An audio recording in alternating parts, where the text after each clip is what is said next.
All right, I think I should be live right now. All right, good evening, everyone. How are you doing? I am live. Um, Welcome to my Mastermind Journey series. Okay, I'm sorry today. We've been having this series for the last 9 days. So we've been talking about the mastermind and our journey, the partners in the mastermind, and then all of us in the mastermind. If you're just joining me for the first time, my name is Maribel Chima. I am the founder of the Parenting Through Mentorship Academy and PTM Resources. Welcome to the Mastermind Journey series. All right, so I had to come here live. We're supposed to be live at 7 as usual. We've been going live 7:30, pending on the time that is good for our partners. All right, so we've had 9 of our partners coming here for either the partners of their parents. Their parents are also our partners, isn't it? All right, so today our partner that was supposed to join us today couldn't make it. And then I also have a bad cold, and I wasn't sure that it was okay. My voice was okay. I have a terrible sore throat. But then I thought, okay, we started this series and there was really no reason why I shouldn't pop in here, even if it's for 5 minutes. All right, to say hello. And this is why we are not showing up today because, of course, our partner is that's supposed to be here today is unavoidably absent. And then I have been a little under the weather, but you know how it is. We show up anyway. We show up anyway, even if we have to show up to just let us know or let's everyone know why the show is not going on as it should today. But me, let's show up. We show up. All right. So I'm just going to give you a bit about my mastermind journey. All right. So as I said, my name is Maribel Chima. I am the matron of the Mastermind Circle, right? So what does it mean to be the matron of the Mastermind Circle? All right. So our lead partner was here on the first day of the series. You should catch the replay of that. It's in the group. Just type my mastermind journey, just search for my mastermind journey, and then you will see that session with the lead partner of the mastermind journey, mastermind circle. So the lead partner of the mastermind circle is actually a 13-year-old, right? Kamsi Chima, my son, is the lead partner of the mastermind circle. And I guess that's where my own journey begins from. All right. So our son has always been so there's always been something that pointed to the fact that our son had a flair for teaching. Yes, he has a flair for teaching. There's something about him, right, that can actually put him in a place where he can teach his mates, and teach other people. He has a thing for it, and he has a grasp of, concepts. He has a good grasp of concepts and has a good grasp of the things that he is learning. And so he grasps it in a way that he can actually teach it to the next person, and it makes sense to the next person, even for you as an adult. So the moment we noticed that he had this quality, I mean, as parents, what's your job as parents, really? Our job is to put ourselves in a place where we understand that each of our children are unique, and it's our place to figure out their uniqueness and empower them to be the best versions of themselves, empower them to maximize that uniqueness that they have.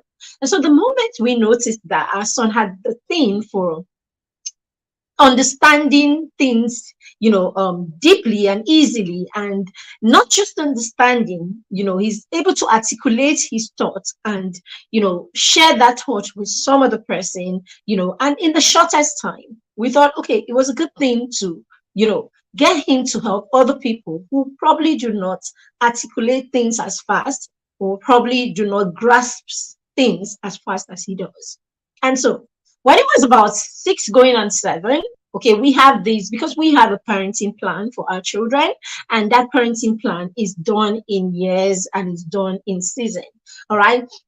So we had our first, we have what we call our first decade plan.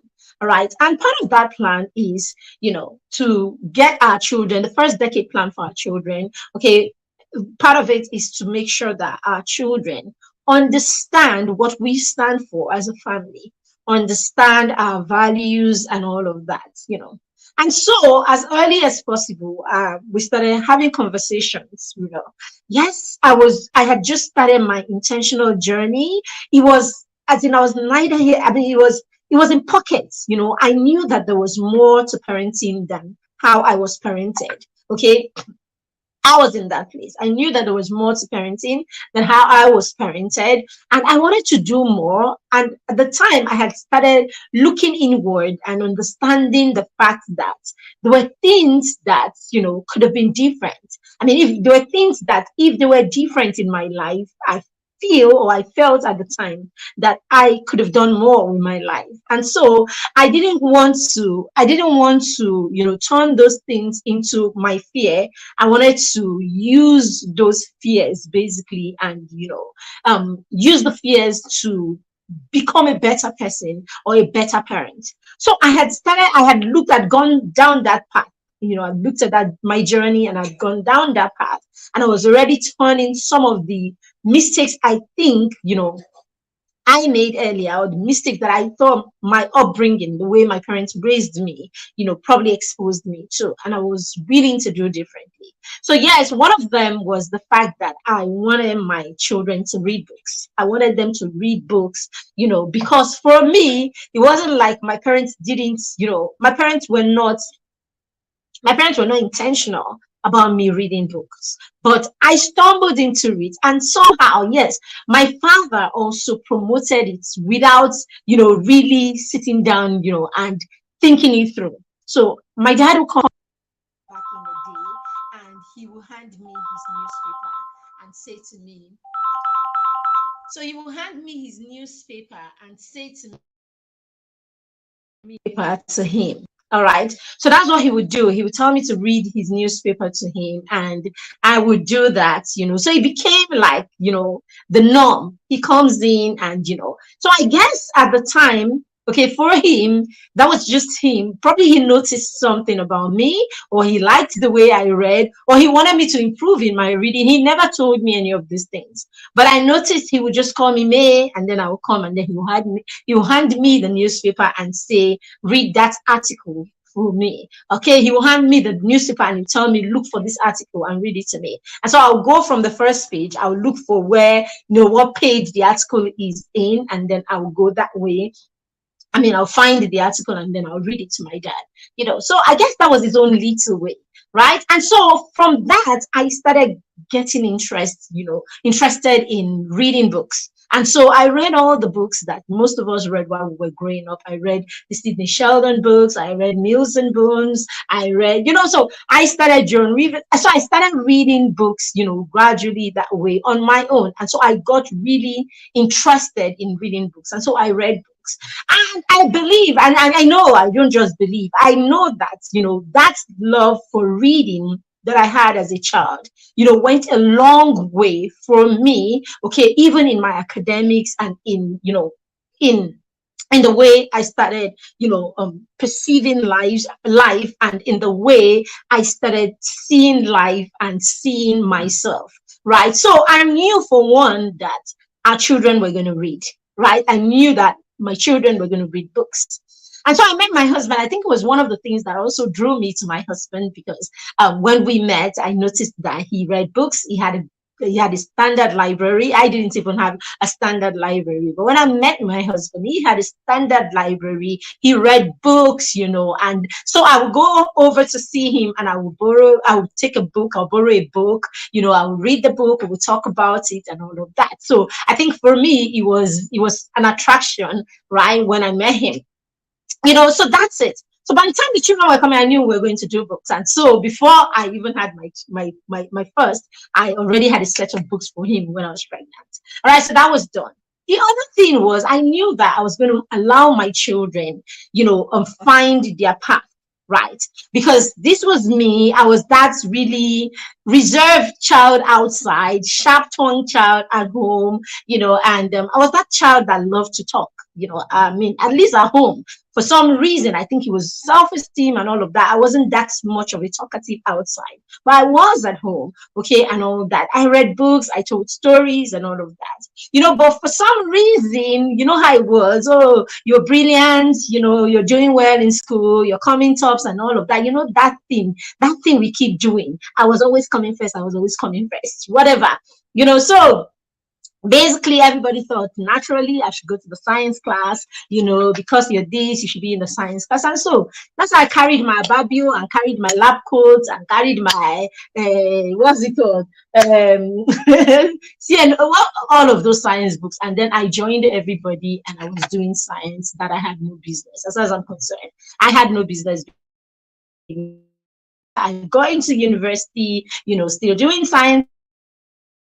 I didn't like basically I ended up doing all of the things that I didn't want or I didn't like to do, just because I was pointed to something that wasn't me. But then again, I was deep into it, and maybe I wasn't adventurous enough, or maybe I wasn't courageous enough, right, to opt out and do me, or find what it was that was me. Okay, so for me, I knew that for our kids, it was going to be different. I wasn't going to point them to any of those things, to anything at all that wasn't there.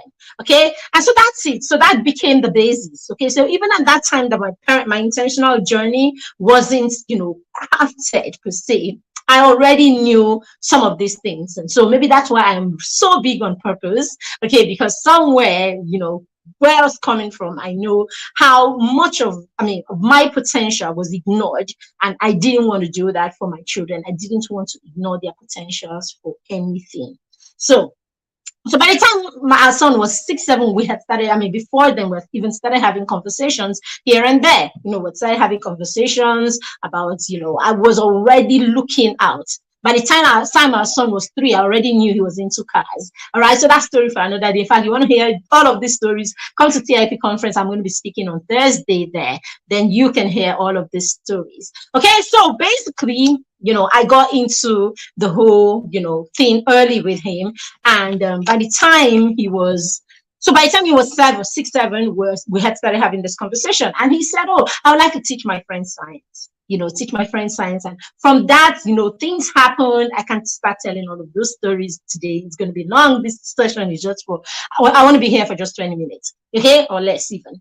Okay, so like that, so we got into empowering him here, there, and then he ended up, with a mentor at the time. I got him a coach, all right, someone to mentor him at that time. And so eventually he, through his mentor and all the work we're doing with him, he got another platform where he could express himself. So he started he started sharing science videos on his YouTube channel. So he got a YouTube channel, started sharing science videos and all of that, and it was powerful, it was good, it was a way of impact. So he started understanding impact firsthand. Yeah, he started understanding impact right there firsthand. And so by the time he got to about 11, we thought, okay, it's a good time to change course. And, at the time he was doing a couple of things, and we thought we should narrow it down, or we should begin that purposeful journey of consolidation. And so we got into that space. Purposeful, what is it? Where would you want to consolidate? What would you want to focus on at the time? And he said, I wanted to grow. I wanted to grow with other children, and all of that. And that's how the Mastermind Circle started. All right. So the Mastermind Circle started. And of course, we had to, go into prayer, asking God how we're going to go about it, and all of that.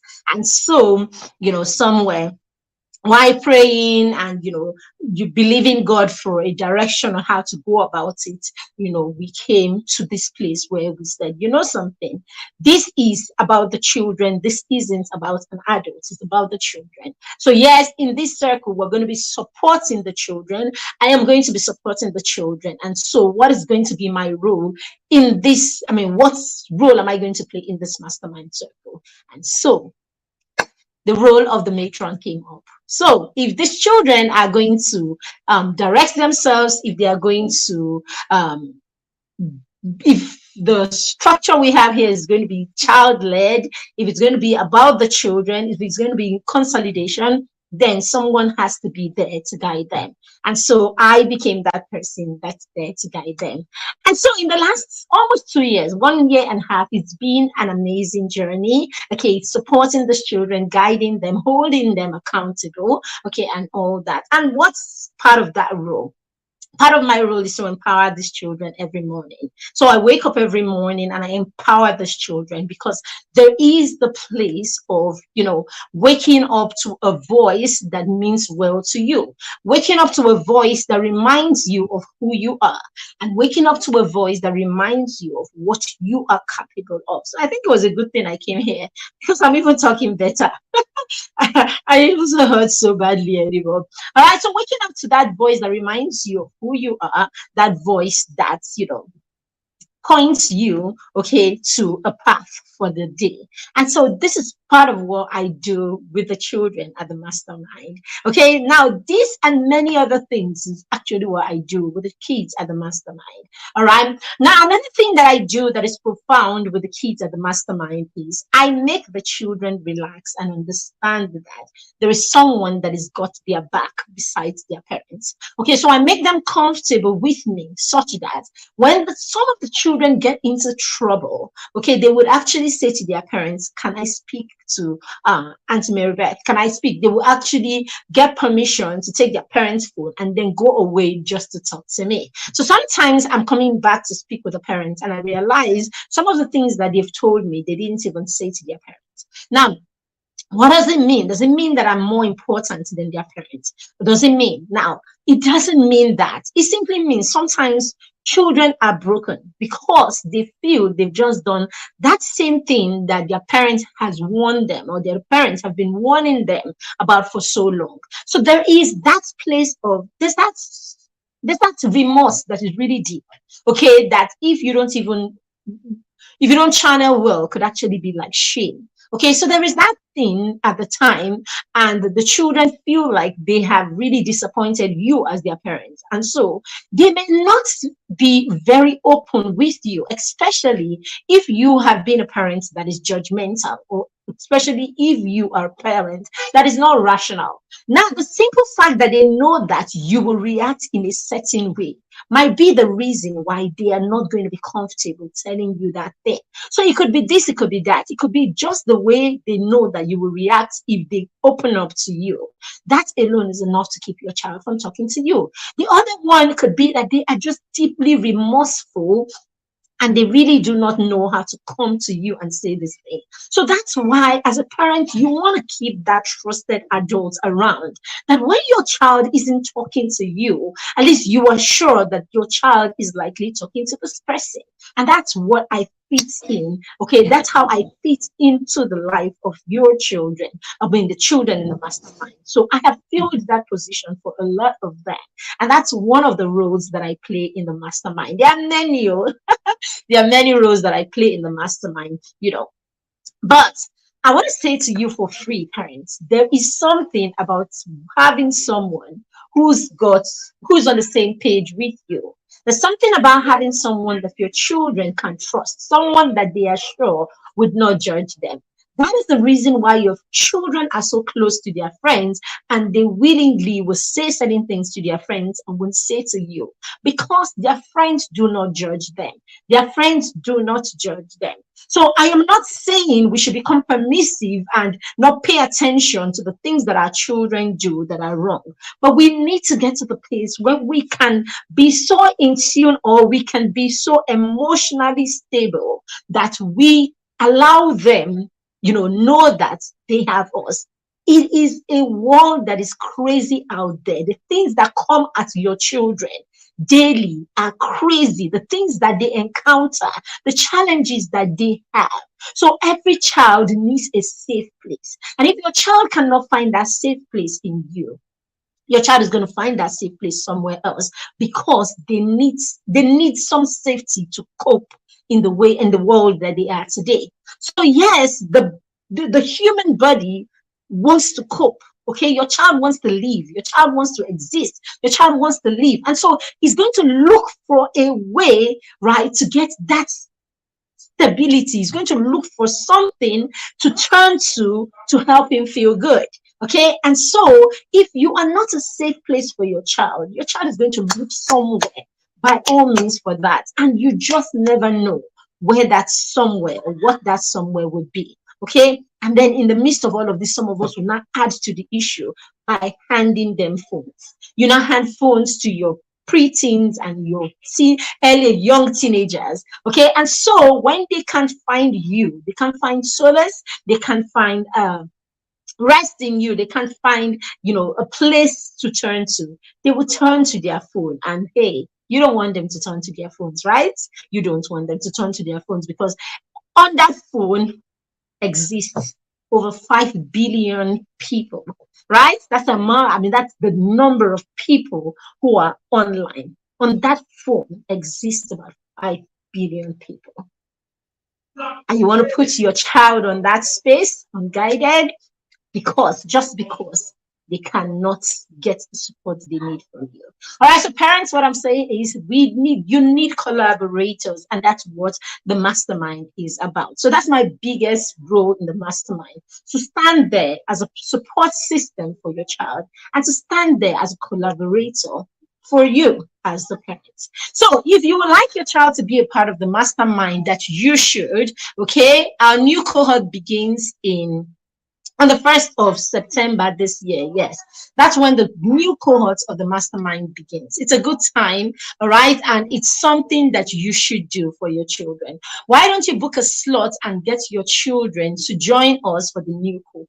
To book a slot, all you need is 5,000 naira, and you get your child into the system. Okay, and then you take the next 2 months to pay. Okay, gradually you take the next 2 months to complete your payments, so that you can finish off by the middle of September and you can be a part of the mastermind circle. It's an amazing circle. You want to know more about the mastermind, you can reach out to us. Our number is everywhere. Okay, 081-306-21566. Just look through the post, and you will see the many sessions that we have had of parents telling their stories themselves, parents talking about their experience, so that it's not just us telling you stories, it's you, walking through or listening to the stories of people who are really in this, in the system, and the results that they are getting from being in the system.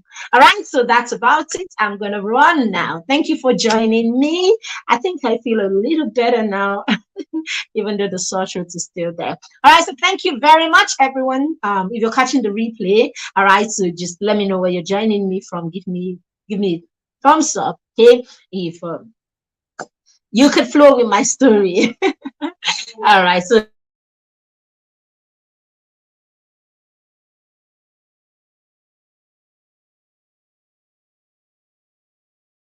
thank you. Good night.